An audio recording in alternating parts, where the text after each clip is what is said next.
Hello, welcome once again to Pale Blooms and Beyond. Thank you for joining us today.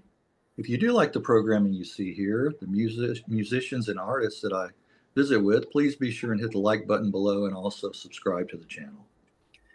Keith Hampshire is an English-born Canadian singer and voice actor. Born in Dulwich, South London, his family moved to Calgary, Canada when Keith was 6. Keith played in several bands while in high school. After graduation, he worked as a disc jockey, and upon returning to the UK in 1966, was a DJ for pirate radio station Radio Caroline South for a time. Back in Canada, beginning in the early 70s, Keith released a series of singles and a 1973 album. In fact, 3 of his singles were top 10 hits in Canada. From 1974 to 75, Mr. Hampshire became the host of the CBC TV show Keith Hampshire's Music Machine. A second album came in 1981, and in 2005, an album of Keith's singles, the Millennium Collection, The Best of Keith Hampshire, was released on 20th Century Masters. Over the years, my guest has also been a jingle singer, voice over and character voice actor in animation films and TV series, as well as on TV and radio commercials. Well, welcome, Keith. Well, hello. Did I do all that? I'm surprised. It'll come back to you in waves. Let's hope so. Let's hope so. No trick questions, though. No, come on. Okay. No, I don't think I have any here that are trick questions. Well, take us back to the beginning. You were born in Dulwich. I said it right this time. Good work. Yeah. Dulwich, actually. East Dulwich Hospital. Okay. So my mother told me. Okay. And for some reason, my father had got it in his head that we were going to come to the New World. So he sold up everything we had, and we got on a boat in Southampton, and we sailed to New York City. We spent the day in New York City sightseeing, and then that night we got on a train that took us to Toronto. And then from Toronto, we stayed in Toronto a week. My father bought some old Dodge car, and he decided there's a road across Canada, Trans-Canada Highway. I think we should take that, and we'll get to Edmonton, which is where he was headed. So we got in the car, and off we went. We didn't get very far before the car broke down, but we managed to nurse it along. And at the time, the Trans-Canada Highway, most of it was gravel road. So it was a dusty travel. Yeah. My sister got car sick, and so she had to have the window, and the other half of the back seat where we were traveling was covered with suitcases and what have you. So basically I traveled across Canada standing up with one foot on the hump and the other foot on the floor, leaning on the back of the driver's seat. Oh, and that's how I made it. Not a smooth ride. Yes. No, not at all. Not at all. That reminds me of when I was young. We would lay in the back window of the car. Not even wear seat belts. Just lay back. Course. Yeah. All of them invented seat belts. Yes. Yeah. Well, do you remember early on hearing music in the household?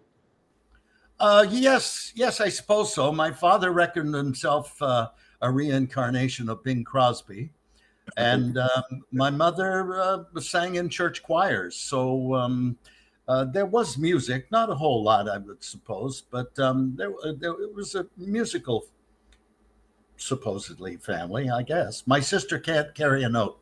Cannot carry. Right? No, not at all. Is that right? Is she older or younger? She's 2 years older than I am, and she still lives in Calgary.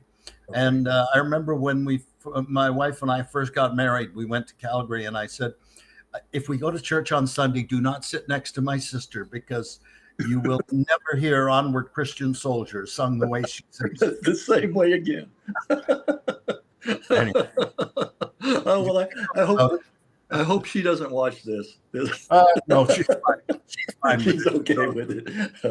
Yeah. Well, Well, how about since you had an older sister, would she buy records and you would kind of borrow them or listen to them, or how were you first introduced to singles and or 45s? And that? Oh, good question. I guess she did. I remember she had a Sal Mineo. She had a couple of Sal Mineo records, and I thought, Oh, that's okay. he's probably a better drummer than he is a singer, but that's okay. He was cute, and she liked him. Oh, Um, but no, I sort of fell into music on my own, I suppose. okay. Yeah. Can you remember one of the first 45s you got? Oh yeah, yeah, yeah, yeah. I think. Well, I was delivering papers, and if you got so many subscriptions, you got a free record or something. So I think one of the first ones I got was the Ballad of Davy Crockett Oh, okay. Yes, by yes. Bess Parker.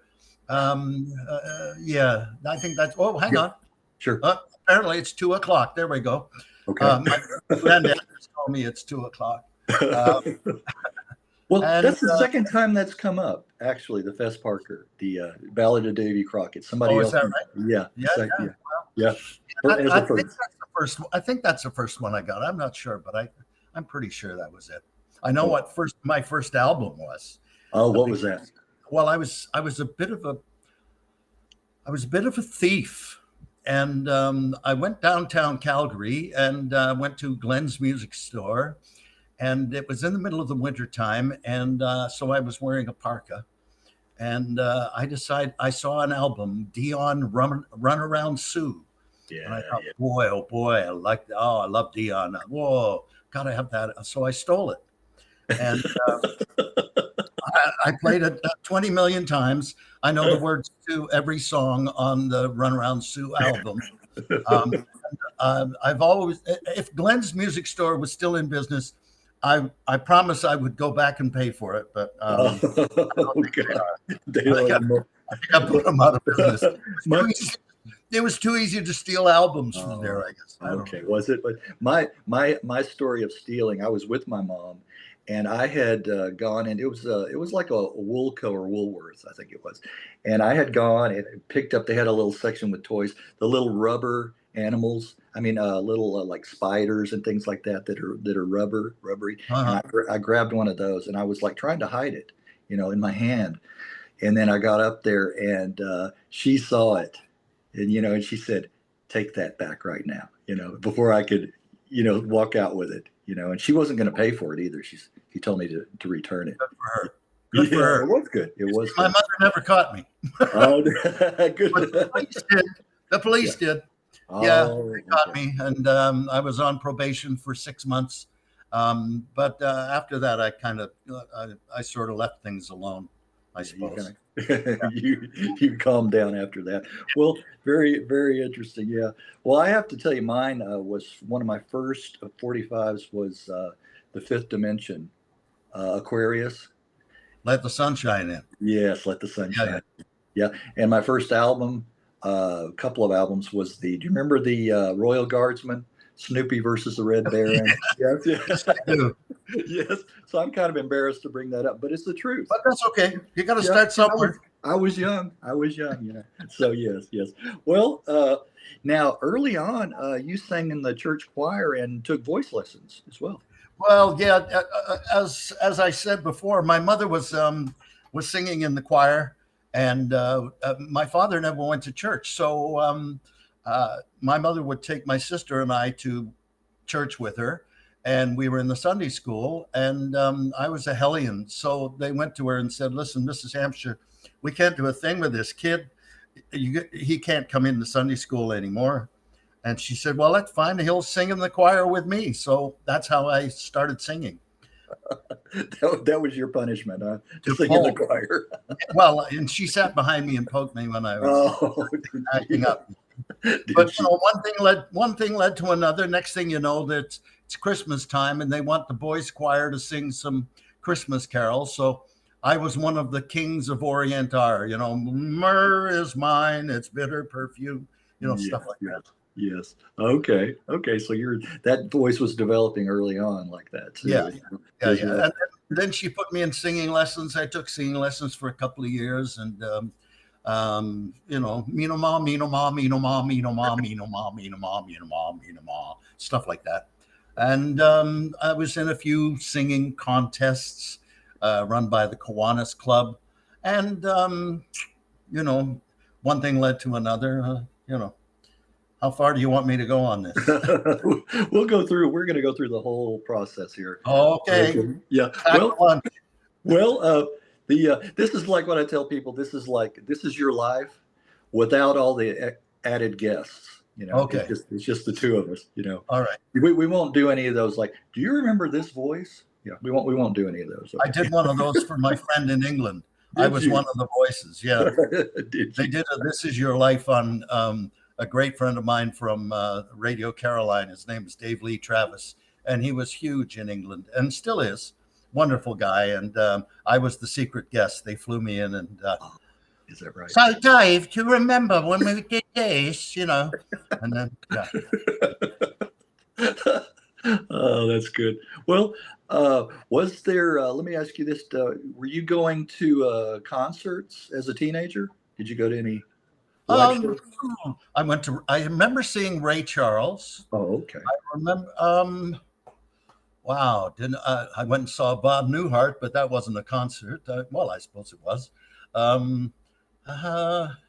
I don't know that I went to see it. Oh, I did see Dick Clark's Caravan of Stars. Oh, you did? Okay.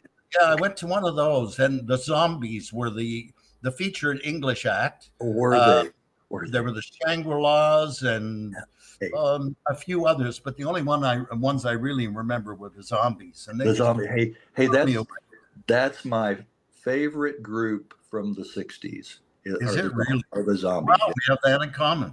Because I had the opportunity years and years later, a few years ago, interviewed Colin Blunstone and Rod Argent, and it was a real thrill for me.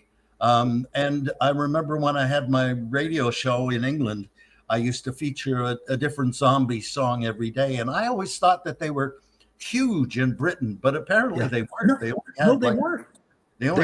They were bigger over here in North America. Yes, I think they were. Yeah. Than they were over there. Well, I've got the triumvirate. Then you talked to those two guys.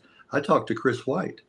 Yeah, he's one of my Facebook friends. Ah, there you go. See, there you go. So if you haven't yet, when you have the time, you might go back and check that out and watch a little bit of that. But yeah, they were for definitely my favorite. I mean, I just love that Baroque sound, that Baroque pop, you know, just pretty melodies. Yeah, you know, and so summery. That's what I think for me, just, you know, so many of those tracks. Well, what about, was there a music scene?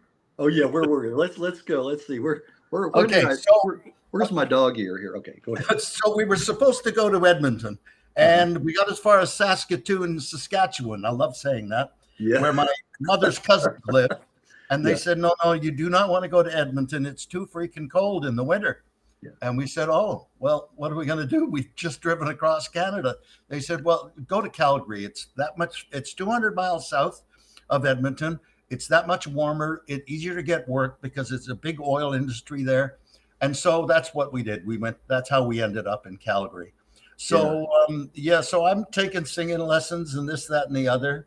And then my voice breaks, of course, when I'm about 16 or 17. And but I'm still a bit of a character. And there was the folk music thing was really big back then. That was before your time, folk music. So anyway, I'm out with a bunch of friends of mine, and they say, hey, let's go to the new coffee house in town. It's called the Depression. So we went to the Depression. And Joni Mitchell used to sing there, and Will Miller and the Irish Rovers, and a fellow by the name of David Whiffen, and I think Ian and Sylvia played there. All sorts of Canadian folk artists used to play at the Depression. Yes. So anyway, we went there one night, and it was amateur night. So the guys that I'm with, they go to the owner of the place, say, hey, my friend Keith here, he sings.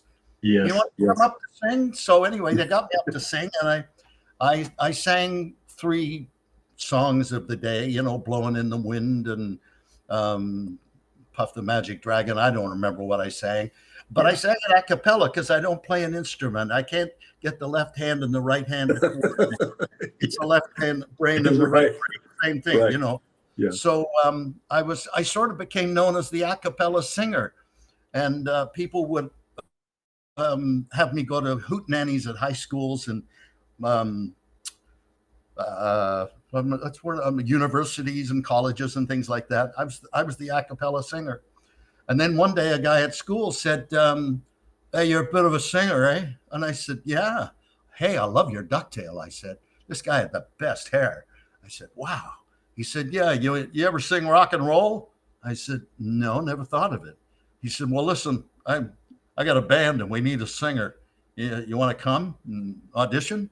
So anyway, I went to his place and he said, "So what do you know?" And I said, "Oh, hell, Kansas City." So I sang Kansas City, and he said, "What else do you know?" I said, "Walking the Dog." So I sang Walking the Dog, and he said, "Good enough. You're in the band."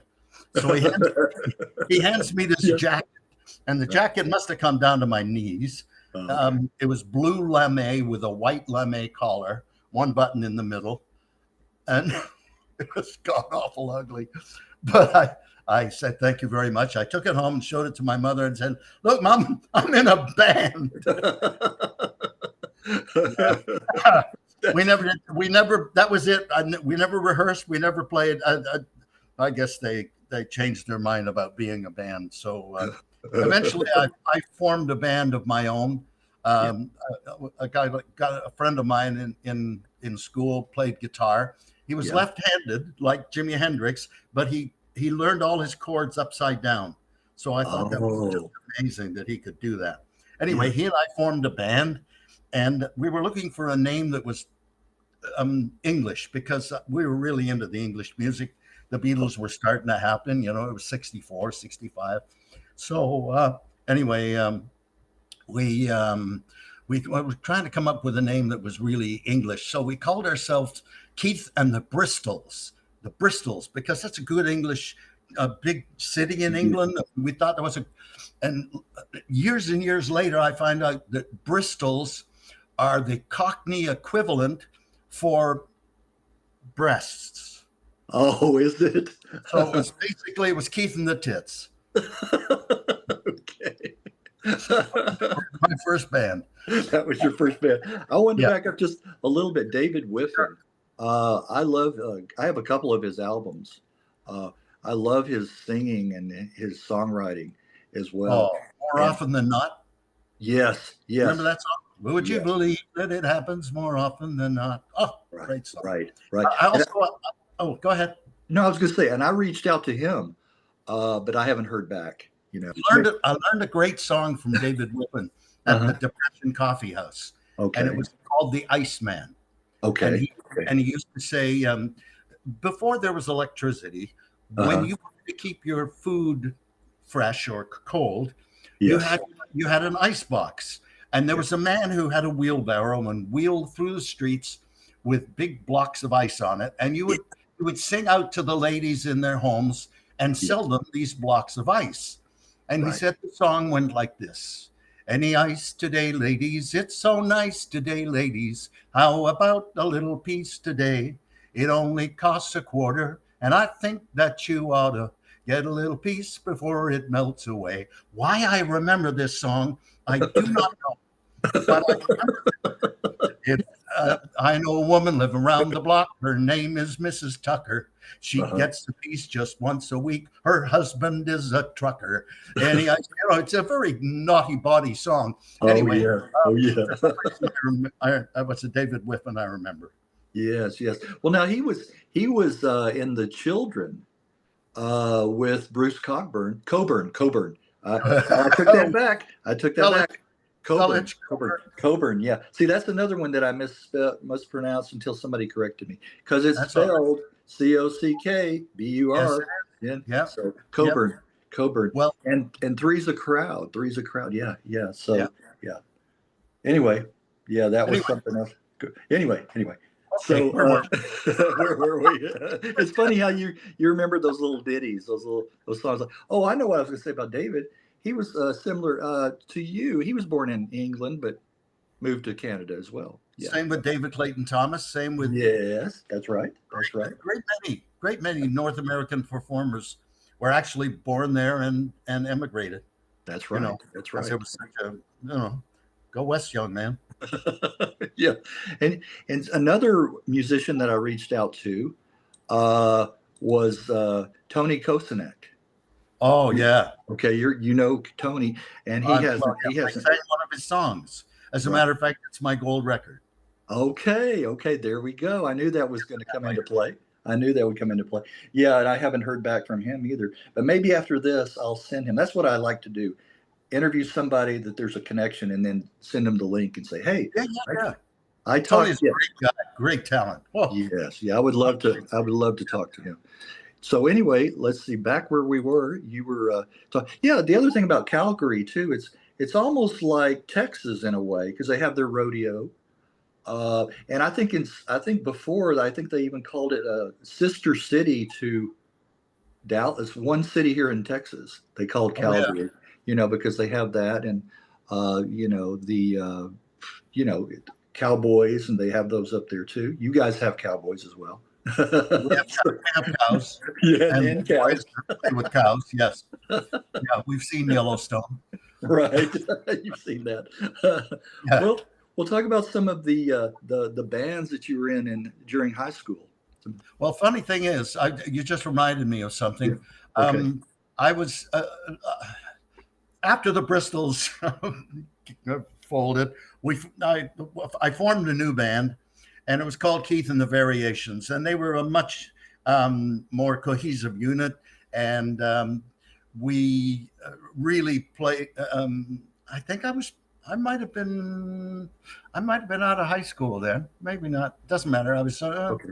Around It that took time. me a long time to get out of high school. I got to tell you that. Okay. Okay. I was having trouble with the French language and math. Those were the two things that kept me out of university. So anyway, so we were playing this club, and we used to play it fairly regularly in Calgary. It was called Surfers. I'm getting syllable here. Surfers a Go-Go. Of course, saying that don't help. Anyway, it's called Surfers a Go-Go. And we used to play it fairly often. And there was another band in town called the Virtues. And there was a drummer for the Virtues who was a great, great drummer. And our drummer was good, but this guy was great. Anyway, they didn't play all that often because they were more of an instrumental band. They were, they played the Ventures and the Shadows and the String-alongs and the, groups like that, the Fireballs. And anyway, they didn't work as much as we did because we were more of a vocal band. So he would come to our gigs and sit there, and every so often we'd take a break, and I'd go and talk to him, and he'd say, "Can I get up and sit in with you guys?" And I'd go to my drummer and I'd say, "Listen, wants to come and play drums," and he'd hand me the sticks and he'd say, "Yeah, I just want to sit and watch him." So anyway, this guy would come and would gig with us every so often, and anyway, he went on to become the drummer for Three Dog Night. Oh, His name was Floyd Sneed. Oh, all right. He rest in peace, Floyd Sneed. Yeah. So yeah. Yes. I know that name. Yes, I know that name. Three Dog Night. What a trio. Yeah. What a trio. Oh. Yeah. Yes. I love Corey Wells. Whoa. Oh yes. What a voice. Well, go ahead. Pick it up. Okay. So anyway, the band and I are getting a lot of work, and next thing you know, I'm having trouble getting out of high school and going to university to make my father happy, because one of the reasons he came to Canada, uprooted and came to Canada, was to give my sister and I a future in the new world, and I was basically just farting around. I'm a lazy man, lazy, luckier than anybody I know, but lazy. And I just couldn't get into school. I was having too much fun, and I was singing in a band, and anyway, my father said, "Listen, you tried to get out of high school a lot of times now, if you do not pull your together, you're going in the Navy. And I said, whoa, whoa, whoa, whoa, whoa, whoa. I love, I love, I love the water, Dad, but I don't think I want to be in the Navy. Give me one more chance. Let me get a job, and then I'll go to night school and I'll pick up my marks so I've got a high enough average to get into university. And he said, yeah, well, okay, all right, last chance. I said, okay. So anyway, I went down to the unemployment office and filled out the necessary form. And the lady who was behind the desk, she said, oh, it says here that you sing in a band. Do you like entertaining? And I said, yeah, I love it. And she said, how would you feel about a job at the local radio television station as a cameraman? Oh, all right. Apprentice cameraman? Yeah, sure, I'm there. So anyway, they hired me. And but I was a lousy cameraman. I couldn't focus. Anyway, after a while, they said, "Listen, we really love you, kid, but how would you like to work in radio?" So they moved me into radio, same station, and I became an operator. I was running tapes and discs and this, that, and the other. And then they gave me the all-night show on the weekends, where I had to run again, operate. But I knew that after 2 o'clock, 3 o'clock in the morning, people who were listening didn't give a crap who was doing the announcing. And the guy who was doing the voice tracking didn't really want to do it. So he basically said, I'm not telling anybody if you're not telling anybody. You go ahead and do it. So here I am. I'm singing in a band. We finished playing around 1:45. I get in my car, drive like hell to the radio station, and then I sign on at midnight, and I'm on the air until 6 in the morning. Needless to say, I don't have a hell of a lot of voice left, but as I've been singing for 4 hours, so I sounded a lot more older than richer. And anyway, first I got to say, first the zombies we have in common. Second, DJ.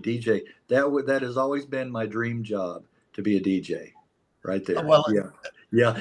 Back in the day when you could play basically what you wanted, you know.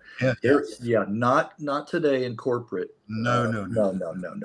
Wouldn't want to do it but back in the day, a program director, actually. That's what I would like to just play what I wanted to play, you know. Play what you wanted.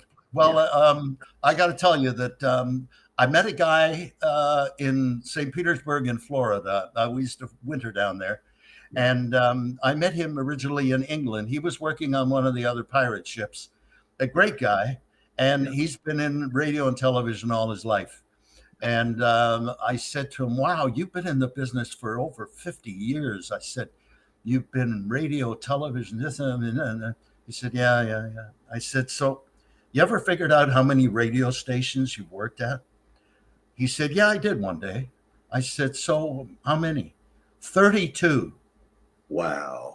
32 different radio stations. That's a bunch. So you're working in Boise, Idaho, doing the morning show on such and such. And then they decide, no, you're not getting the ratings. You're fired. Yeah. So you go home and you find another job. And, oh, look, Albuquerque, New Mexico. I can be the afternoon guy. So you pack up the wife and the kids and the dog in the station wagon, ship all the stuff to Albuquerque, New Mexico, and you're doing the afternoon show. And a year and a half later, they go country. Right. They don't want you anymore. Yeah. So I can go to Bangor, Maine. So you load up the light wife and the kids and the dog in the station wagon. 32, can you imagine? No. A lot of moving. That's the life of a radio announcer. Yeah. A lot of moving around. Yeah. A lot of moving around. Yeah. Well, no. As a matter of fact, I got fired from my last job, and it was the best thing that ever happened to me because I got into other things. You know, I went back to singing. I went back to, I went back to all sorts of other things. Yeah. So anyway, that's how the radio thing started. I'm doing the all-night show on the weekends, playing mostly English music. Yeah. Because what happened is the radio station I was working for was considered middle of the road. Okay. So they were playing Tony Bennett and Andy Williams and Peggy Lee and Doris Day. they were playing the mellow classics. And I was into pop and rock and roll. And that's what I was playing in my show on the weekends. Yeah. So anyway, what would happen is the record companies, they send everything to every radio station.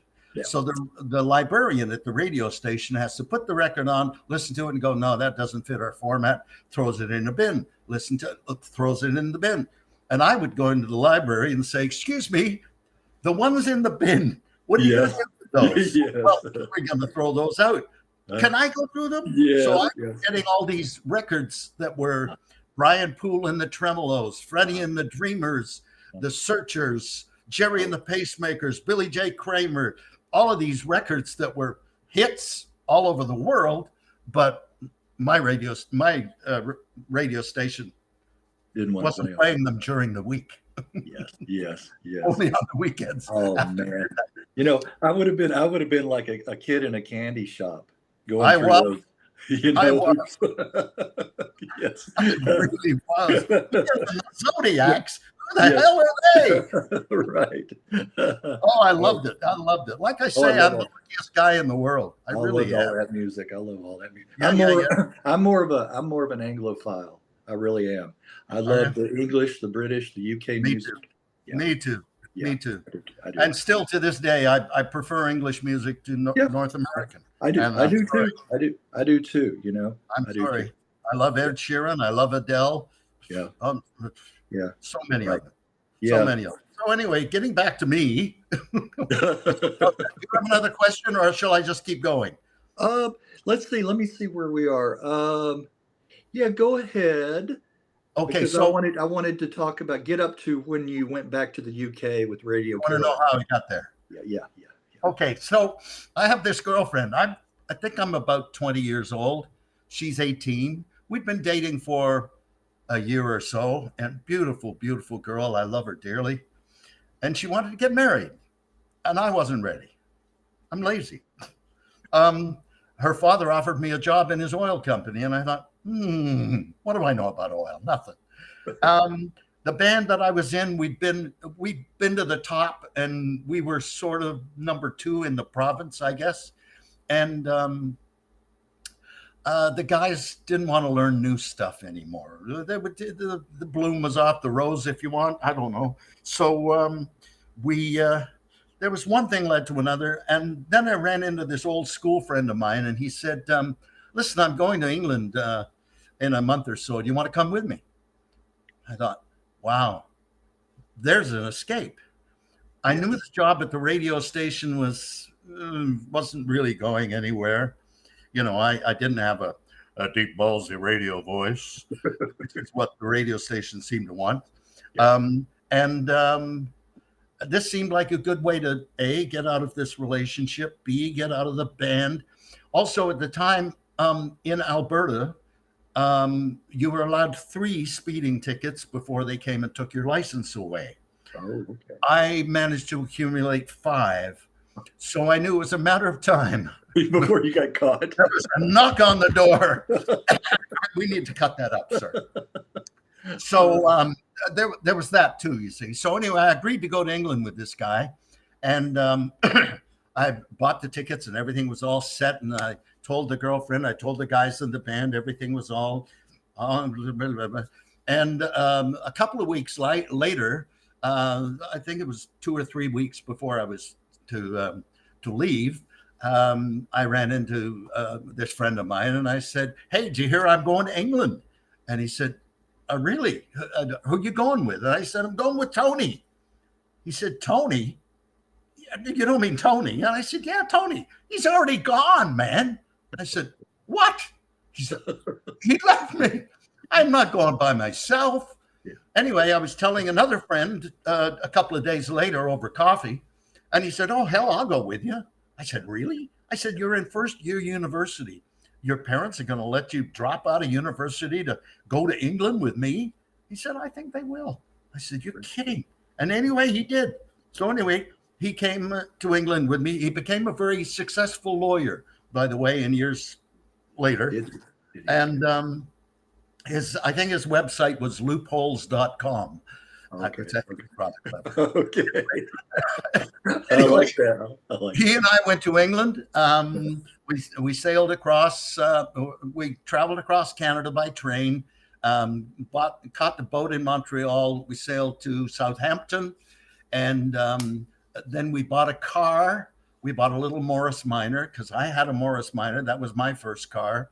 And I think his mother had a Morris Minor. So we figured if something went wrong, we could maybe tinker with it and get it going, you know?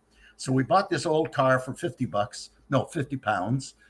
And it was left-hand drive. It wasn't right-hand drive like regular in England. It was left-hand drive. Okay. So nobody wanted it, you see? Yeah, right. That's why we got it for 50 pounds. Oh, okay. So we drove all over England, Scotland, and Wales, visiting all the castles and the cathedrals and all the points of interest, living on fish and chips and cider. Yeah. And we slept in the car, and it was a great adventure. I was going to say that would be a great adventure. Yes, that would be. Great adventure. Yeah. And then we ended up in Epsom, home of the Epsom Derby and Derby, I beg your pardon. And there we go. there we go. Anyway, we were staying with my aunt and uncle there, and my friend said, you know, we should get a job. We should, you know, settle down a bit. So anyway, he got a job at the Skyline Hotel or something out by the airport. And I was sort of, oh, geez, I don't know what I can do, you know, sort of thing. And I'm sitting around the house one day, and my aunt is doing the laundry or something, and she's listening to the radio, and she's listening to pirate radio. She's listening to Radio Caroline.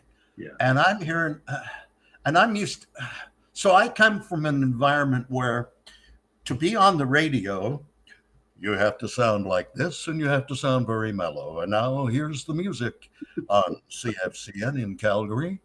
Here's the sound of Andy Williams was I Can't Get Used to Losing You. You know, that sort of thing. Yeah. Whereas she's listening to Radio Caroline, and this guy comes on the radio. Good afternoon, darlings. Listen, I got a great job here today. You got a great song, new one, Billy J. Kramer and the Dakotas. Listen, children, there we go. You're listening to Radio Caroline, baby. Rock on. Come on. Yeah. Holy crap, Right. I can do that. You could do that. Yes. So I went into town and started auditioning for there were three rock and roll radio stations: Radio Caroline, Radio London, and Radio England. Yes. And I went to all three of them, and the first one to offer me a job was Caroline. Okay. So I went to work on this pirate radio ship. Not a lot of people realize the importance of the pirate radio stations, and they don't understand why they were pirates. And the reason was that in England at the time, the British government had the monopoly on radio and television. And if you wanted to listen to the radio or watch television, you had to buy a license. And the license would permit you to listen to BBC or watch BBC television. So you were pretty well locked into what you were exposed to. And this enterprising Irishman was managing a singer by the name of Georgie Fame, and they made a record, and he wanted to promote this record, but nobody would play it because it wasn't one of the established record labels. Yeah. So he thought, bugger this, I'm going to start my own radio station. So his father owned a shipyard in Northern Ireland. He went to his father and said, listen, Dad, you got an old boat or something I can have? So his dad got him a boat. He equipped it with a transmitter and a big, huge antenna, and he sailed around the English coast and anchored in international waters. It wasn't British waters. It was in the North Sea. It wasn't even the English Channel. So they couldn't even say it was English. Right. North Sea, international waters. So if anybody wanted to regulate it, it would have to be the United Nations or something like that. So anyway, he sets it up and starts broadcasting rock and roll music and hires a class clown from Calgary, Alberta, a class clown from Manchester, a class clown from Liverpool, a class clown from South Africa, a class clown from Tasmania, class clown, just a bunch of idiots such as myself, sticks them on this boat, says, there you go, boys. Be entertaining, have fun. You can say whatever you want. You can play whatever you want. Just don't be naughty. Don't be naughty. So we weren't naughty. And Yeah. that's how I think if people get a chance to listen to Radio Caroline South from those days, it was the most exciting radio, the most beautiful radio in the world, because it was so entertaining. It was so vibrant. It was so trend setting. And also we were responsible for the British invasion. And not a lot of people realize, if it hadn't been for the pirates, there wouldn't have been Eric Burdon and the Animals. There wouldn't have been all these great British groups and great British singers that the world fell in love with, because they wouldn't have been played on the BBC. BBC wouldn't have played them. It would have been, and now, ladies and gentlemen, on the BBC, it's time for Johnny Dankworth and the orchestra playing Is That All There Is? Yeah. That was Johnny Dankworth and the orchestra, and that was, you're listening to BBC Home Service. Right. You do that well. You do that well. Well, anyway, where did Radio Luxembourg play in all this? Radio Luxembourg was sort of, it was based in Luxembourg, of course, and it was a sort of anti-BBC before the pirates came along. Okay. So they did sort of play popular music certain hours of the day, and there were, and it was aimed at the British market. Yeah. But it wasn't nearly as all-encompassing as the pirates. I mean, the pirates, we had a 50,000 watt transmitter coming from an antenna that did this when the boat moved. So they picked us up in Alaska. They picked us up in Tucumcari, all over the world, because the antenna and the signal is going bing, bouncing off the ionosphere and coming back down. It's just crazy. Right. Yeah, and the reception wasn't real good with Radio Luxembourg. I've heard stories about that. Pirates come in and out like that. Yeah. Well, finally, I think BBC finally caught on, and then they hired John Peel, and then that's when he started really championing and being able to play a lot of those artists, that were not real commercial, Well, John Peel started on Radio London. He was on one of the other pirate ships. And, he had his own quirky little way of doing things. And when they closed the pirates down, John Peel went over to BBC, as did a lot of my friends, a lot of the guys I worked with. Your first show was Kiefer's Commotions. Yeah, Kiefer's Commotion. That was my afternoon show. There was a guy on board ship who was the son of,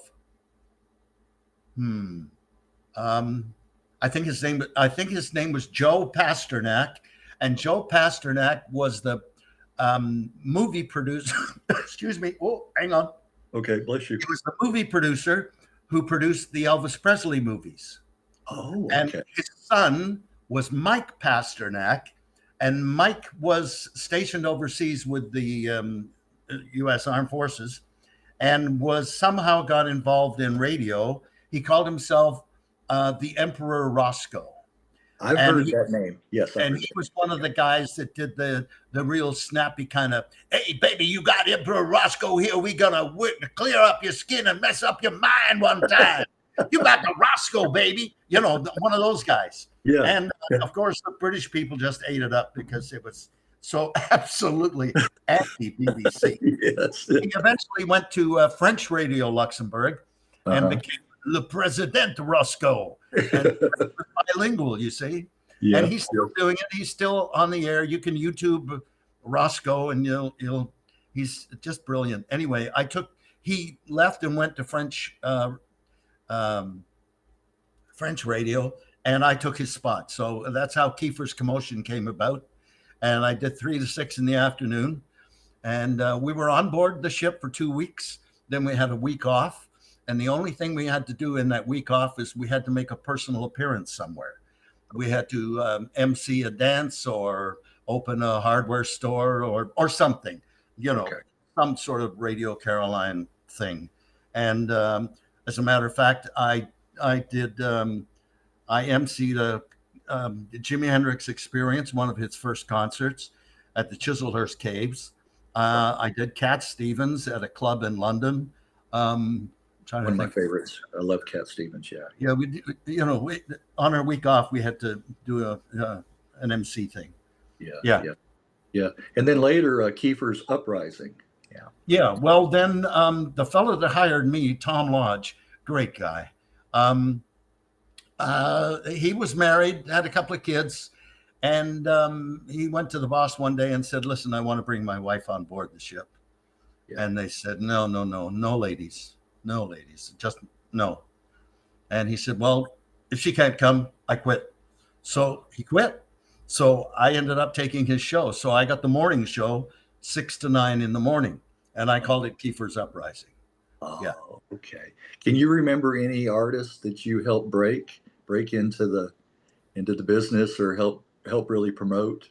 Well, there were so many. There were so many. I love to tell this story, and you've got me going here, so I'm going to tell. Okay, I got you right. So one day we're the boat comes out. There's a boat that comes out every day, but Monday mornings they bring out a box of new records, the new releases of the week.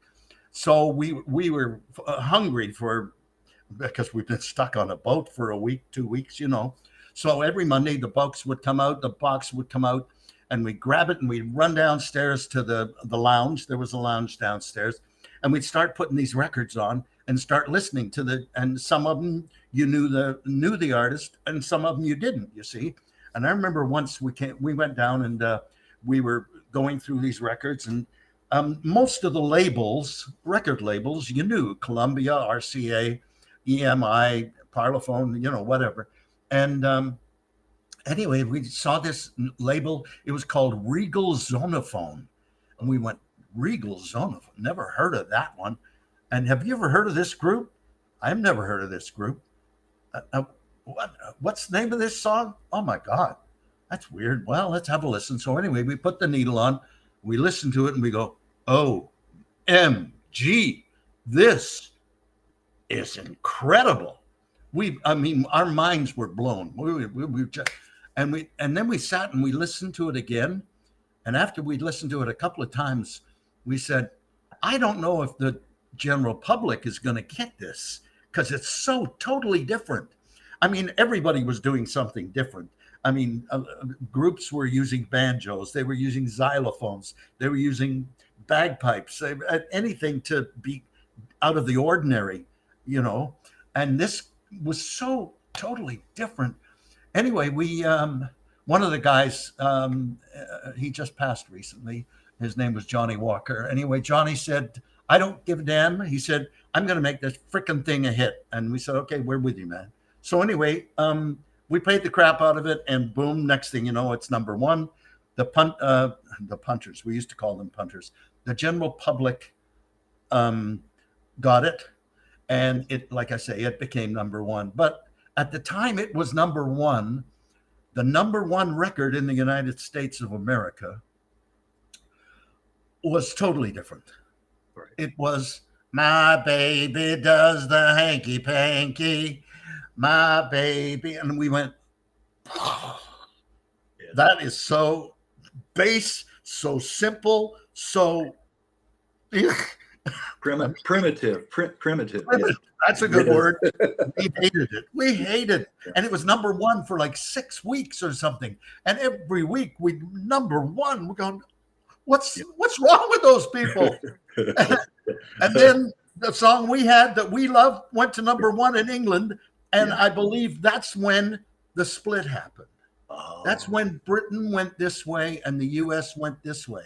That's why when you listen to American music now, you're hearing Janet Jackson and Jessica Simpson and all these others, and they all sound the same.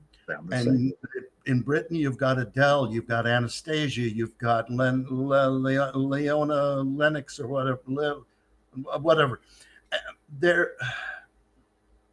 They split because the record that we liked was a whiter shade of pale. I was going to say, Procol Harum, yeah. Yeah. I was just looking that up as you were saying that. The Oh, artist. you cheating bugger. I'm cheating. I'm cheating. And I was like, I was seeing if I was going to beat you to the punch there. Yeah. I saw Oh, them. They were on Regal's Onophone. Yeah. Yeah. I mean, how different that song, like you said. I mean, how unique it was for that time. revolution. Yes. Yeah. Right. Yes, it was. Yes, it was. And then how it's traveled since. I mean, it's just, taken on a life of its own, being in Yeah. movies and all that kind of stuff. Yeah. Yes. Yeah. Wow. Well, when did you decide to take a veer over into singing and maybe look at that as a potential career? Well, again, I use the term I'm the luckiest guy in the world Okay. because um, I married the most magnificent human being. She was my soulmate. She was my soul. She passed away last May, and I miss her every day. But that was part of it. Um, I was working at the radio station. After Caroline closed in 1967, I came back to Canada, managed to BS my way onto a radio station here in Toronto, Ontario, and they pretty well. It was pretty loose, but having come from the greatest radio station and greatest radio environment in the world, Yes. this was it was okay. Yeah. I could tried to fit in. And after a while, what happened was there was a radio station in Toronto called Chum Radio, and they were the number one radio in the country, in all of Canada. They were probably considered the paragon, whatever. So anyway, this little station that I was working at, we were supposedly going to try and knock them off. It was impossible. But what was the point I was trying? Oh, so anyway, the station that I worked at, they hired a guy to come in and be the program director who knew everything. And there was a big format change in the United States called the Drake format. And all the morning men were called somebody or other Morgan. So they would be, good Morgan, you're listening to J.W. Morgan here at CK, whatever, and there was he gave us a booklet of 32 pages of do's and don'ts. You never introduce a record and then extra a record. You always say three things. Whenever you turn on that microphone, you say your name, you say the call letters of the station, and you say the time. You never say them in the same order. So it's always 9:18 with Keith Hampshire at CKFH. This is CKFH where it's 9:23 on the Keith Hampshire Show. Hi, this is Keith Hampshire where it's 9:23. But You got to mix it up. stupid things like that. We had to memorize. Uh-huh. Anyway, he eventually fired 10 guys at the radio station and replaced them with his friends. And most of them were very good announcers, and some of them are still in Canada. Anyway, I was number 11. No, I was number 10. I was number 10. He was number 11. Oh, all right. And I remember they fired me on my birthday. And that's thoughtful. Yeah, very thoughtful. And a month after they fired him, they called me up and said, "Would you come back?" And I said, let me think about it. So I went to my wife and I said, they've asked me to come back. And I had no job. I was out of work. And she said, if they fire you once, they'll fire you again. Yeah. And I went, yeah. So I started freelancing and doing all sorts of things. I started doing theater. I'd never done theater in my life. Acting, doing comedy and shit. Shtick. Sorry, I meant shtick. I started doing radio and television commercials. We asked people to give up their regular soap and take the Dove 7-day test. Yes. Dove is 1/4 moisturizing cream. It'll give you a softer, smoother skin in 7 days. Stuff like that. See? So, and it's good. And it's good for mothers to put in their naughty sons' mouths too. You know? Exactly. You use that word again, you're getting a shot of dove. So anyway, I started doing all sorts of things to make a living, and one thing led to another, led to another, led to another. But one of the guys that I had met when I was working at the radio station, he became a very close friend of mine. As a matter of fact, he was my best friend. I love the guy dearly. He was a promotion guy for a record company. He was a promotion guy for RCA Records. He was the Ontario promotion guy. And we chummed around a lot. And he said, he was originally the bass player for David Clayton Thomas's band, David Clayton Thomas of Blood, Sweat, and Tears. He was his bass player in a band called the Shays. So anyway, my friend Scott said to me one day, he said, Keith, you're a hell of a singer. You should be making records. I said, yeah, sure. He said, no, really. He said, there's somebody you need to meet. So he took me down to RCA and he introduced me to a guy named Bill Meisner. Now, Bill Meisner had been in a band called the Poppers. The Poppers, yes. Were a pretty good band. And they begat a band called Lighthouse. Yes. Which kind of pop. It's to me, Lighthouse is like Canada's version kind of Chicago. Yes, exactly. Yeah. Great with the band. brass. Yeah. The best. And also Electric Light Orchestra, because they had strings and things. Right. So anyway, he introduced me to this guy, and he and I hit it off right away. And he played me a couple of songs that he'd written. And I said, oh, I like that one. Oh, and I like that one. Oh, I like them all. And he said, well, pick a couple. I said, well, that one and that one. And he said, okay, I'll book the studio. And I said, what do you mean? He said, you're going to make a record, man. I said, you're kidding. He said, no. So he never heard me sing. He just took my friend Scott's word for it, went in the studio. We recorded these 2 songs. RCA put them out. They opened some doors, but they didn't knock the walls down. And was one of those Millions of Hearts? But try to forget that one. No, it wasn't. No. Well, leave it to me to remind you. Yeah. Yeah, you opened a can of worms there, buddy. When I was in England, I was some of the guys at the radio station reckoned themselves singers, and 1 or 2 of them actually had recording contracts.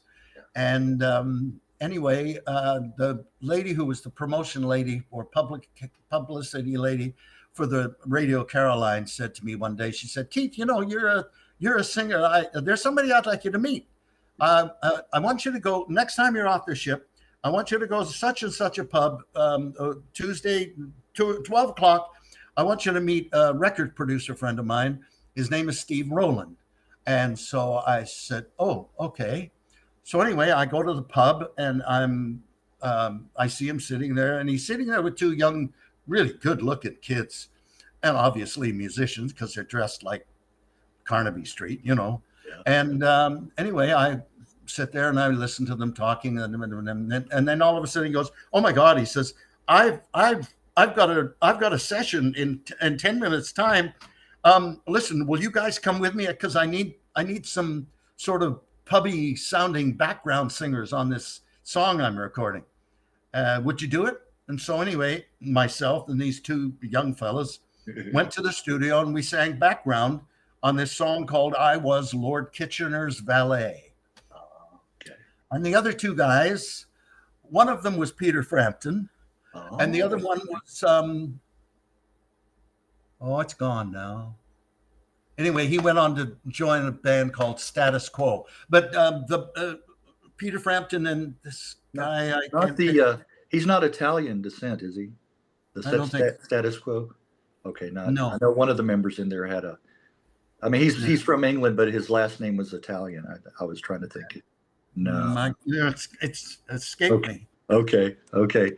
Oh, damn. Anyway, they were in a band called The Herd. Yes. RD. Yes. And they Yes. had a couple of hit records in England, not Yes. huge hits, but they made a lot of noise. Peter Yes. Frampton was the lead singer, and Andy Bound was his name. Oh, there you go. Okay. Bango Bongo. So There you anyway, we sang background on this I Was Lord Kitchener's valet song. The song never went anywhere. But then another publisher, music publisher, gets in touch with me and he says, listen, I hear you did a session with Steve Rowland. He said, how'd you like to make a record? And I said, yeah, sure. So he was a publisher, music publisher, took me to his office. He started playing me all these different records. And he said, what about this one, this Millions of Hearts? He said, I can see you doing it with a bunch of kids. And, that's it's sort of a novelty thing. I went, yeah, sure. To make a record, what a great idea. So he booked a studio. We went in the studio. It was Olympic, something like that. The kids went in and sang their bit. I came in and I think I had two takes. And the second take, he said, yeah, that's great, Keith. Come on in. That's fabulous, man. So anyway, I go in the studio and they dump everything off the speakers except for me. I'm alone, flat, no echo, no nothing, just me, my voice, and nothing. And I heard myself on these huge speakers and I thought, oh my God, I'm awful. All my life I've been thinking I can sing, but I'm hearing myself now and I'm going, I sound dreadful. I will never, ever sing again. And I almost didn't. You almost didn't. Almost didn't. Anyway, nothing was supposed to ever happen with that recording. Yeah. I never signed any papers. I never signed any contracts. There was nothing. Yes. But months later, my uncle in England said, they released your record. I went, what record? They finally Millions of Hearts. It's crap. It's crap. But I used to do something. I used to have a catchphrase. I started off and ended every radio show with the same thing. And I stole it from a country and western disc jockey in Calgary. And he used to, I did. I used to say, good afternoon. Welcome to Kiefer's Commotion. It's time for 3 solid hours of finger snapping, toe tapping, knee knocking, thigh slapping, knuckle cracking, finger popping, leg pulling, wrist twisting, tongue tangling, foot stomping, rock and roll music. Wow. And that's how I started my show and how I ended my show. So that was sort of my catchphrase. You see, you lost me back there after you said your name. You're going 100 miles an hour. Yes, I was. Yeah. Anyway, that was how the record started. Okay. I would say, hey, kids, how would you like some finger stomp, toe tap, and knee lock, blah, blah, blah, blah, blah. Anyway, it was a novelty record. It was a piece of garbage. Okay. But I was on the same label as James Brown. Okay. Okay. All right. See, that's not bad company. That's not bad. No. Well, back in Canada, the 1970 single "Daytime Nighttime" did real well, reaching number 5 in Canada and number 51 in the Hot 100 in the U.S. Yeah. Well, what happened was after my that record came out on RCA dropped me at the end of the year because they hadn't got enough momentum or whatever. It hadn't been a hit. Yeah. So I thought, okay, my recording career is over. But Bill Meisner, my producer, came to me and he said, come on, man, let's do some more. Yeah. I said, but we don't have a label. He said, that doesn't matter. We'll get a label. So I said, okay. He said, well, I got some more songs. I said, Bill, I love your songs. I really do. You're a great songwriter. But in my experience as a disc jockey, I heard a lot of great records when I was in England working on Radio Caroline that never saw the light of day here in North America. And can I play some of them for you? So I played him "Daytime Nighttime" by Manfred Mann. Yeah, Manfred Mann. And he went, wow, that's a great record. That's a hit. I said, damn right it's a hit. Yeah, right. Yes. It wasn't a hit in England, but it could be if we do it right. Now, see, I'm always digging a little deeper than just the hits, the surface, and that's always been one of my favorite Manfred Mann tracks. Really? Yes, Wow. yep, yes, it has. Yes, it has. Well, anyway, Mike Hug penned it. Yeah, yes, yes, yeah, he was yeah, the drummer for Man for yes, Man. yeah, He and I met a number of years ago. He lived in the North End of London. I was in Epsom, and he yeah, drove all the way down to meet me in a pub, and we sat and laughed and giggled and yeah, told stories the whole afternoon. It was just fabulous yeah. to get to know him and say thank you for writing that song, man. Oh, that's nice. Yeah, So that's right. anyway, we recorded it. We went and my friend Bill Meisner, the producer, went to A&M Records, Yeah, and A&M said, "Have I been talking for holy lifted? I'm sorry." Uh, that's all right. That's all right. the mix. Anyway, he took it to A&M. A&M said, "Love it. Go in and finish it." We put the horns on it and the singers and blah blah blah. Yeah, Brought it out. A&M got behind it, and like you said, it yeah, went top 5 in Canada, went to number 51 in the US, and we yeah. thought, holy lifted, I was right. I mean, it's one thing to have an idea that a song is great, and you can maybe do right by it, but to Right, actually hear it on the radio and have people go to the store and buy it, and I right. mean, my mind was blown. So then A&M says, well, you got to do an album. Yeah, So I go, well, I got some more great tunes that I heard in England. And I started throwing them around and this, that, and the other. And we did another one. And we tried to get that Phil Spector wall of sound, big oh, sound. big And production. so we went in and we recorded this one song, and it leapt out above all the others we recorded. And I said, that's the follow up to Daytime, Nighttime. Yeah, So A&M agreed with me, and we put it out. The song went to number 1 in Canada, went yeah. top 10 in Australia, New Zealand, New South Africa, Zealand, yeah, all over the world. yeah, yes, It was a big yeah, song. right. But for some reason, well, again, we go with the Drake format again. The Drake format didn't want to play anything that was longer than 3 minutes. Yeah, And my record was 3 minutes and 45 seconds. 45 seconds over. Had I been Yeah, Bob Dylan, or had I been an established recording artist, perhaps I would have got more airplay, but I didn't. So anyway, it got as far as it got, and the song was "The First Cut Is the right, Deepest." right. You're right. And I'm really very proud of it because we had a great arrangement and everything was Yeah, just. A&M got behind it and promoted the crap out of it, but it just didn't do what they wanted it to in the States. So they had me go back in and do some more. I found another song that I really liked called "Big Time Operator," yep, and we went in and did a version of that. We got Phil Ramone in New York City to mix it for us. That was exciting. And it went top 5, I guess, in Canada. yeah, Uh, didn't pop in the States like they wanted it to. I think it got to 75 or something. And you know what? Even though you think a record is great and it should do better than it does, yeah. it's just the wrong song at the wrong time. You Right, know. right. You're Uh, right. Uh, I knew this, just from collecting music, but talking to you guys, doing these interviews, timing and luck have so much to do with. Bingo. Yeah, Yes. yeah, right, right. Yep, The wrong song at the wrong time. right. You know. Exactly. And then again, you get the Singing Nun with Dominica, Nika, Nika, Yes. and it goes to number 1 and stays there for 12 weeks. Exactly. Go figure. Go figure. Right, right.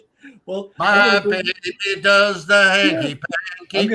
I'm gonna bring up one here too that hope it's not a sore spot for you, or brings up some some dirty I gotta take laundry. a shot.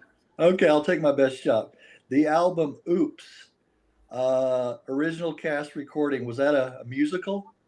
Yes, it Okay, was a musical review. okay, okay. Matter of fact, I pride myself in saying it was the longest running theatrical production in Canada's history at the time. Yeah. Oh, At the time, there had never been another theatrical production last as long as that one did. It was on for over a year. And it over. was just a little musical review. There was three of us in the cast. A piano player wrote everything, a friend of mine. Yeah. And it was, but they did a cast album, and I'm sure it's a collector's item for some people. Um, but Okay. yeah, it was just one of the other things Okay. that I did. Okay. I think that was before I had my own. Yeah, that was before I had daytime, nighttime. Yeah, it So was. It was. early 70s. Yes, early 70s. Well, let's talk about the album, the first cut. Okay. I wanted to mention my favorites off of that, and maybe get your 2 cents or more Okay. your recollections and input. I like "Waking Up Alone." Nice cover of the Paul Williams track. Yeah, I really like that one. I love. Why are you nodding off? No, no, I'm not nodding off. I love that song. Oh, it is I beautiful. love it because it spoke to me, because it's about a guy who goes back to his old girlfriend, Yeah, and she's now moved on, and she's married, and she's got children, and this, that, and the other.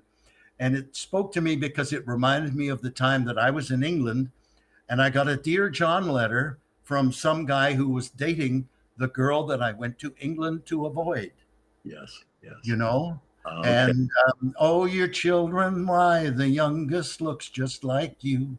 She's a picture of her mother. There'll never be another quite like you. I mean, oh, Yeah. I Paul mean, Williams.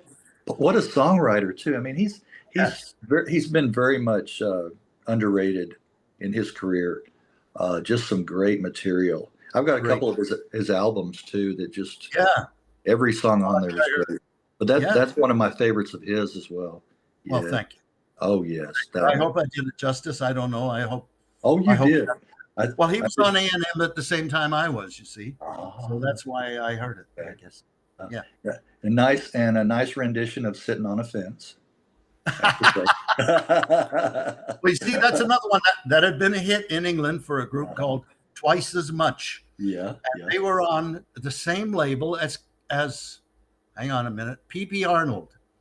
yes, PP yes. Arnold did the original version of First Cut is the Deepest. That's right. That's right. She Yeah. was hanging out with Andrew Loog Oldham, and Uh-huh. Andrew Loog Oldham was the manager for the Rolling Stones. Right. And Andrew Loog Oldham decided to start his own record label called Immediate Records. Yes. And she was one of the first artists Yes, she he was. signed. And he went to Cat Stevens, who was the hottest songwriter in England at the time, Yeah. and said, "What do you got?" Uh-huh. And Cat Stevens says, "Well, I got this new album that's coming out in a couple of weeks. Have a Uh-huh. listen." And they Right. First Yeah. Cut is the Deepest. And So got her to record it. He gave Cat Stevens £30, and Cat said, "Okay, I will not release my version of it until yours is out." So, that's right. Yeah. but She was because really it was oh, go but ahead. because it was on Immediate Records, Yeah. it Yeah. did not have. I don't think he had North American distribution. Yeah. So No. First Cut is the Deepest didn't do anything in North America because it wasn't released here. Same Right. with Sitting on a Fence by Twice as Much. They Yes. were on Immediate. Yes. The hit was in England, but not in North America. So I thought, well, here's a song. Nobody's heard Right. this one. Right. And how ironic, because P.P. Arnold was American who Yes. immigrated to England. She actually sang backing on Ike and Tina Turner. You know, Well, she was one of the Ikettes. she was Yeah, one of the yeah. girls that did that. That's right. That's right. Move around a lot. Yeah, keep up with Tina, I dare you. And of course, daytime, nighttime. You know, we talked about that. Yep. But I think this is probably, and it's the guy that you mentioned earlier. My favorite track on the album. You Can't Hear the Song, which Bill Meisner Bill Meisner wrote it. Yeah. wrote it. Yeah, yeah. Thank I you. think that's my favorite. Yeah. Oh, Yeah. thank you very much. I love that song, obviously. Yeah. It was a total departure for me from my normal gutsy kind of Yeah. rendition. Yeah. Yes. He said, "I want you to be as tender and as thoughtful and as whatever as you can on this song because it's Yeah. that kind of song." And so that's my tender side. Yes, yes, that one in Waking Up Alone. Yes, Yeah. you know, do you think it's a fair comparison, your voice and David Clayton Thomas? Well, thank you. I think David's got a fabulous voice, and I'm very flattered to hear that. And all through my whatever, people have said, "Oh boy, you can really sound like him." And I go, "Well, we're both born in England. We both came to Canada. We both sang in bands. We were both influenced by Sam Cooke and Ray Charles and Nat King Cole and James Brown. We were influenced by the same people, so naturally we sound alike." Yeah. But really, in honesty, um, I bought one of his first albums before I even went to England. Okay. Okay. Yeah, so yeah, there was more to it, and I'd forgotten that. I'd Okay. forgotten that. So I can't honestly say that he didn't influence my singing style. Okay. Okay. You know. Yeah. And then a couple of more. Well, of course, First Cut is the deepest, we talked Yeah. about that. But then a good cover of the Billy Stewart song, Sitting in the Park. Yeah. You like that one? Yeah. Well, I heard by Georgie Fame. You see, Georgie Fame Okay. had Yeah. an English version of Yes. it that Yes. That's got right. a lot of airplay, Yeah. and so I just sort of did one of those. Yeah. Yeah. Yeah. Well, as mentioned in the intro, from 74 to 75, you hosted the CBC TV show Keith Hampshire's Music Machine. Again, lucky, lucky, lucky. Oh, you fell into that. Okay. Okay. Again, lucky because I had done a little bit of comedy theater. Okay. I had done a couple of comedy type things, including Oops that you mentioned earlier. Yeah. I also did I was one of the regular comedy performers, background flunkies, lackeys, whatever, on Wayne and Schuster. Now, Wayne and Schuster were Canada's answer to Rowan and Martin, I suppose, or something like that. Yeah. They were a comedy duo. They appeared on the Ed Sullivan Show many, many times.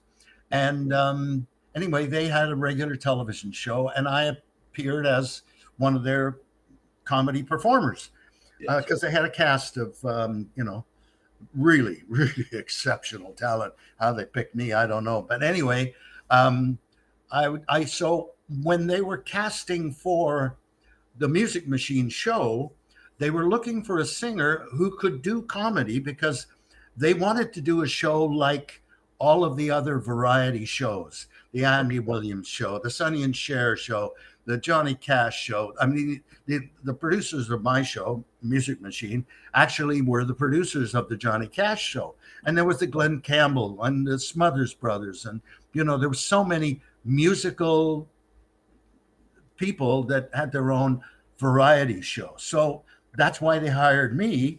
Yes, I did have some success with the records, but also I had this comedic background, I suppose. So that's how I scored the show. But the thing was that they hired a cast of crazies to do comedy. The comedy. Yeah. And so anyway, we did 4 shows with comedy bits interspersed. And the head of the variety department at CBC got his kids to watch the show. They were teenagers, and he said, "So, what do you think of the show, kids?" And the kids went, "The music is fabulous, fabulous. The comedy sucks." They didn't like that. So after 4 shows, they canned the comedy. It was strictly a music show. Music, okay. But it was very successful. Yeah. What we did was we would hire all the up and coming Canadian acts. Yes. That were recording, but were trying to get up the charts. I wanted to mention, I read through some of them that appeared on there. Claw 2 has always been one of my favorites. In the band that when we first heard them here, thought it was the Beatles. Yes, exactly. And I could hear that in the vocals. They were and then very another one was the Stampeders. It was Sweet City Woman. And I talked to Ronnie King, the bassist, who's since passed away. Are any of those episodes? I mean, are they still floating around, like on YouTube or anything from that show? What, Music Machine? Yeah, yeah. Do you Yeah, know? yeah, yeah, yeah. Well, the funny thing is that the CBC never, it was CBC, Canadian Broadcasting, Yeah. which is the same as the BBC, which is, government run.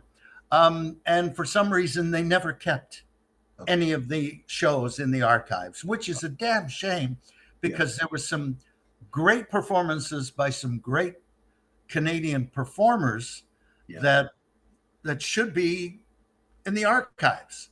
Right. But the fellow who was the director of the show, he was one of the very first people to buy an at-home video machine. Now it was, I don't know if you can, it was huge. It was about 2.5 Wow. by 1.5. It was a Sony. It was this thick. Big. Yeah, big.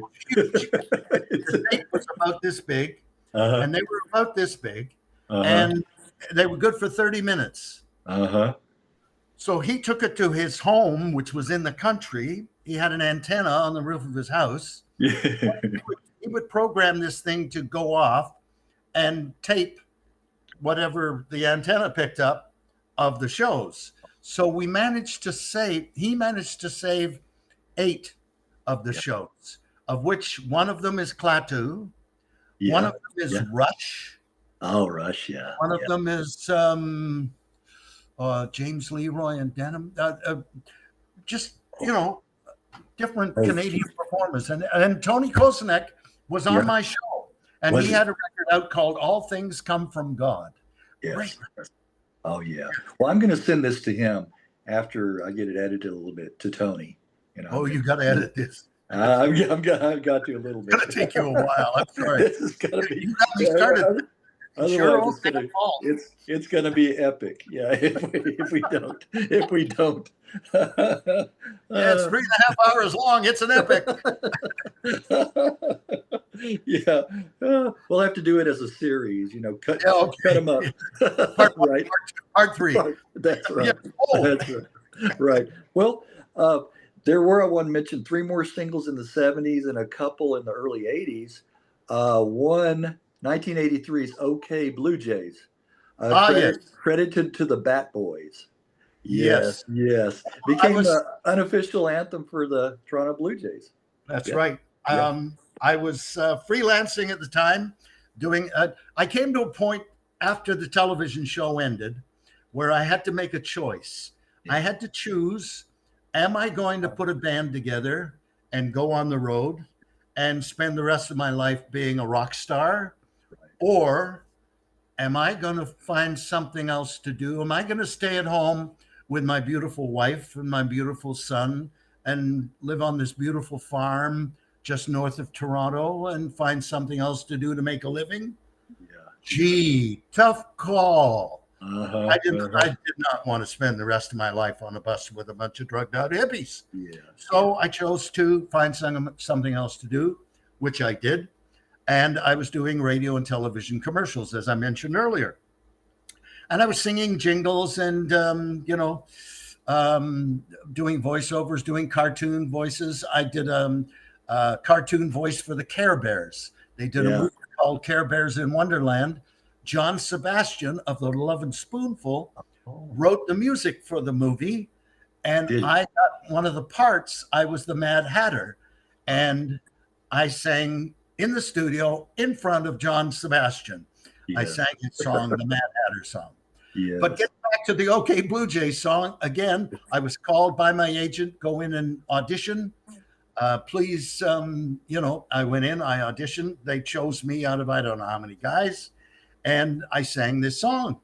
And the guys who wrote it, Tony Kosanek included, decided they were going to sell it at the baseball games. So they were selling this 45 at the baseball game. They called it the Bat Boys because I guess they didn't want to put Keith Hampshire on it. It's fine by me. And anyway, then the Blue Jays get in the World Series and they win the World Series 2 years in a row.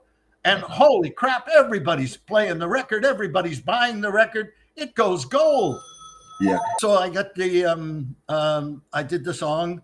And I'm sitting at home reading the paper one day. There's a little blurb in the bottom of the paper. It said, the Canadian Record Industry Association has just certified OK Blue Jays, the Blue Jays theme song, as gold record. So I phoned the record company. It's A&M Records. It's my old record company. I phone them up and I go, "Hi, it's Keith Hampshire," and they go, "Yes." I go, "I used to be an artist on on A&M." "That's nice. I just heard my record went gold." "One moment, please." They transferred me about 4 or 5 times before finally somebody had been at the record company long enough to remember who I was. To remember you. And they said, "Oh yeah, you sang that, did you?" And I said, "Yeah, I sang that." He said, "Oh, well, yeah, I guess we could send it to you." I said, "Terrific, fabulous." So I gave him my particulars. Anyways, about 6 weeks later, knock on the door. It's a delivery guy. He says, "Got a special delivery here for Keith Hampshire." I said, "Yep, I know what it is." He says, "That'll be $81, please." Are you kidding me? No. Oh, really? Anyway, Really? my wife would not let me put it up anywhere in prominence. She said, "You can hang it over the toilet in the bathroom." So that's where it is. That's where it is. I mean, if you're constipated, maybe it'll help you go.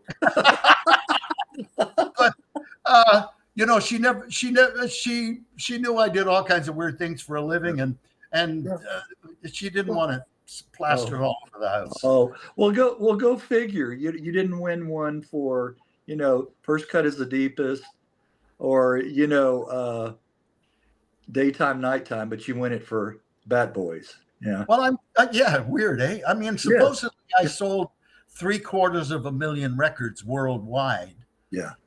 There's a copy of Daytime Nighttime. It's called Dio y Noche, and it's the Argentinian pressing.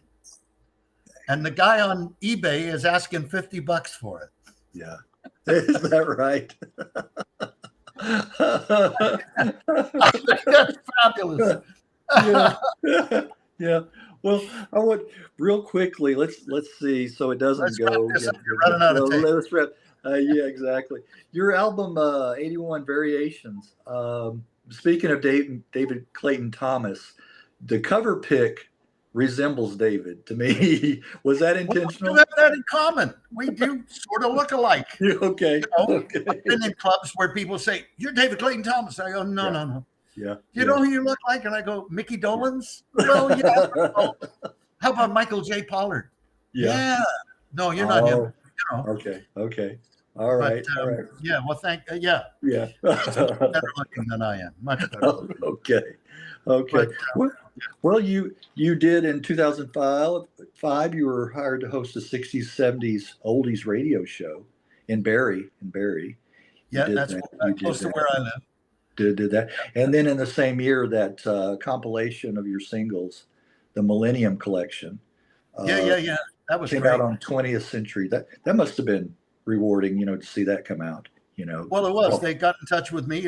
It's Universal Music, MCA, and they said, "We want to do a greatest hits CD, and you got nothing on CD. Would you help us do it?" So I got in touch with some old friends, and I pulled out some tracks that had never been released before that I owned the rights to, and we put them together with the hits, and it's now a collector's item, and people are asking too much money for it, but that's okay. Yeah. Well, let's wrap this up. What's going on these days? Not much really. I go to jam sessions now, local jam sessions, and play with the local musicians. And I get up and sing a couple of songs. Most of them, the guys look at. For example, the other day I went to a jam session, and the guy said, "What do you want to sing?" And I said, "Well, do you know any Beatles?" And he said, "Yeah, I know some." I said, "Well, let's do All My Lovin'." He said, "Oh, I never heard that one." And I thought, oh dear. Oh dear. Oh dear. Oh dear. Stuff like that. I'm a dinosaur, man. That's a generation big gap right there. Oh, no kidding. Yeah. Dinosaur. But I haven't been performing live. I haven't performed live in front of a band that wasn't on the television show, for example, since I was a teenager. Oh, okay. So here I am at 79. Yeah. You know, how many years? 60 years later, finally singing in front of a live band. I don't remember the words. Yeah. I have trouble. I mean, I remember the words. I just don't get them in the right order. So I'll sing the first verse last and the last verse. Okay. And then I'll pick up that Yeah. first half of the second verse and the second half. You know, it's confusing, but they seem to humor me. Yeah. Yeah. Yeah. Well, like me, I'm humoring you here. I'm tolerating you, okay? Yeah, this may end up on the cutting room floor. No, it's not. No, it's not. When I was acting, I was actually in an Ivan Reitman movie. He's the one who did Ghostbusters and all those other ones. Yes. And I played the part of a masseuse. Masseuse? I never know. Yeah, it's the same. I think. Anyway, I ended up on the cutting room floor. So. Oh, did you? Okay. My film debut. Yeah. One more band, real quick, that I think you had on your show. The Bells. Did you have the Bells on there? Yes. Okay. That's a very underrated band, and I was lucky to discover them a few years ago. Their song "Moody Manitoba Morning." Oh, that's beautiful. That's beautiful. And well, they had a hit with "Stay a While." Yes, they did. Great. Oh, she was so sexy. Well, yes. If you come and stay with me a while, yes, I will. Yeah, I'm already there. Yes, you'll have to kick me out because I ain't leaving. Oh, that's good. All right. Well, we'll go off. We'll leave it there. Leave it to the imagination of the viewers at that point. Yes. Okay. Anyway, I'm sorry I rambled on, but I mean, I've had a very big, full, lucky life. Yeah. And as a matter of fact, I'm writing my book now, and I'm calling it "I Lucky" because I'm the luckiest guy in the world. Well, see, that's something else to plug there. Okay. All right. Yeah, that's something to look forward to. Okay. All right then, Keith. Appreciate it. You're very welcome. Thank you for the English language corrections when we started out. Worcestershire. Yeah. Worcestershire. It's easy. Worcestershire. Yeah. I'm going to go get that sauce here and put it on my dinner. There's one little thing I always tell people. I said, if you lived in the east of England, you live in Essex. Yeah. And if you live in the south of England, you live in Sussex. Yes. If you live in the west of England, you live in Wessex. Yeah. And if you live in the middle of England, you live in Middlesex. Yeah. And if you live in the north of England, you live in Norfolk. Yeah, that's right. That's it. Hey, that's good. You can cut that off if you like. That's a good one. Well, that's a good one to remember. I'm gonna make note of that one. Yeah. All right. I'm gonna tell that one. Anyway, thank you so much for remembering and asking for and this whole thing. You're very welcome. I'm glad we made it happen and we got connected and did that. Yeah. All right. Well, I'll be in touch with you and let's keep in touch. Okay. And all the best to you. Okay, Keith. And you have a good upcoming week. Okay. Thanks so much. And after that too, not just the next week. Yeah. Whatever. Yeah. Okay. Yes. All right. Well, bye for now. Okay. Ta-ra, all right. Yes. All right. Bye. Get rid of this.